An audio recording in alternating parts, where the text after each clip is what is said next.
welcome to the Smile Code podcast. I'm Dr. Isiquedu. Today we're going to discuss and decode one of life's biggest questions and at the same time try to keep it light.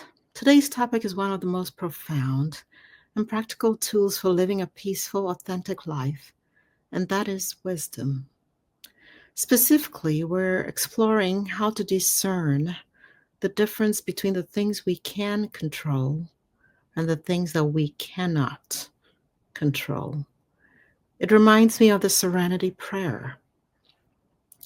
Grant me the serenity to accept the things I cannot change, courage to change the things I can, and wisdom to know the difference. Sounds simple, right? But let's be honest, wisdom isn't always my first stop. Sometimes it's more like, grant me the Wi-Fi to Google what I need right now. So, wisdom isn't just for philosophers or people who wear robes and meditate all day. It's really for all of us, navigating our relationships, our careers, and even those moments when life throws us a curveball, like accidentally stabbing yourself with a needle full of someone else's blood. Yes, we're going there. So stay tuned, and we'll be right back.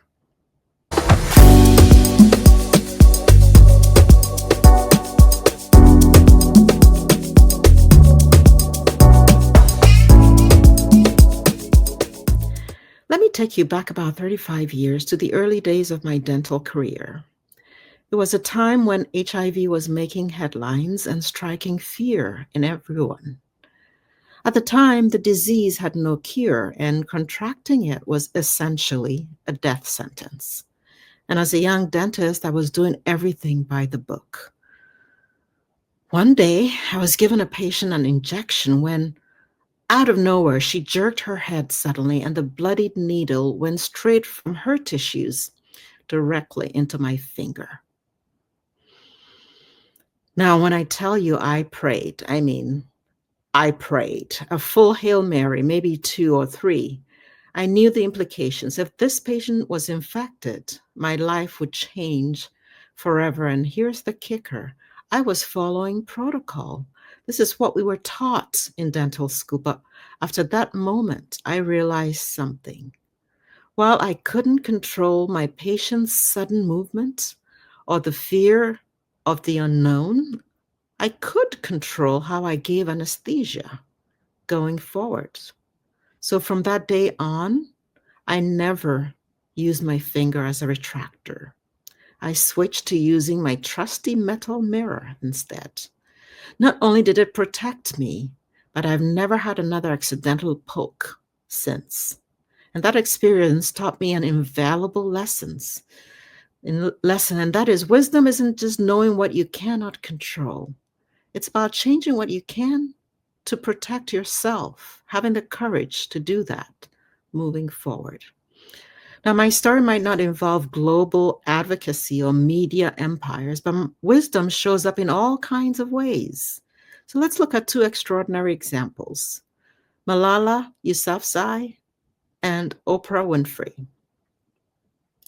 Malala's wisdom came in the form of courage and clarity. After being attacked by the Taliban for advocating girls' education, she had every reason to feel anger and fear and despair. But instead, she chose forgiveness and used her voice to create global change.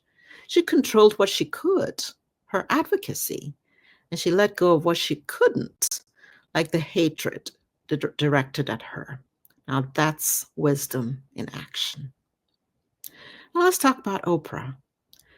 Oprah had to decide between staying in the comfort of a steady paycheck or taking the leap to own her own talk show and build Harper Studios. She saw what she could control, her creative vision, and what she couldn't, like the limitations of working under someone else's rules.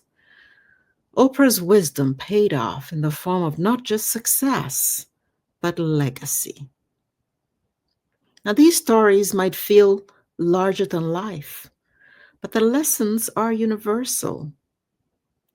Whether you're changing your anesthesia technique, standing up for education, or taking ownership of your path. Wisdom is about clarity, about courage, and about alignment with your values.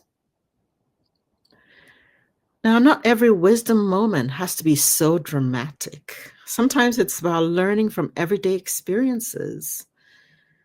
Like, have you ever tried to assemble IKEA furniture without reading the instructions? After 2 hours, you're left with extra screws, a wobbly bookshelf, and a lesson. Wisdom is reading the manual, or at least calling or soliciting help from someone who can.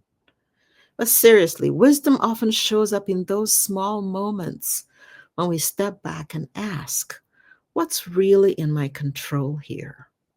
It might mean pausing before sending that snarky email or letting go of a grudge that's been weighing you down. It's practical, it's powerful, and yes, it's often hilarious in hindsight. So here's a quick exercise for you. Think about a moment in your life when things didn't go as planned. Maybe you made a mistake, or circumstances threw you a curveball. Ask yourself, what was in my control in that situation? What wasn't? What's one small change I can make moving forward to avoid or better handle a similar situation? And write it down. Laugh about it if you can, and let it become a building block for your wisdom toolkit. Because wisdom isn't about perfection, it's about progress. So, what have we learned here today? What we've learned is that wisdom is about experiences, and it isn't something that we're born with. It's something we grow into, one needle stick, one leap of faith, or one IKEA manual at a time. Whether it's Malala forgiving her attackers, or Oprah owning her path, or me learning to never trust a wiggly patient without my mirror, wisdom shows up when we discern what we can control and release what we cannot. So this week, I challenge you to find your wisdom moment. Maybe it's letting go of something that's out of your hands. Maybe it's making one small change to improve your life. Whatever it is, remember, wisdom is your greatest ally in mastering your smile and mastering your life. Thank you for joining me on this episode of The Smile Code. Don't forget to share your thoughts and stories. If you have a funny or profound wisdom moment to share, please send it my way. I might just share it on the next episode. So until then, keep smiling, keep growing, and keep embracing the wisdom of your unique journey. See you soon.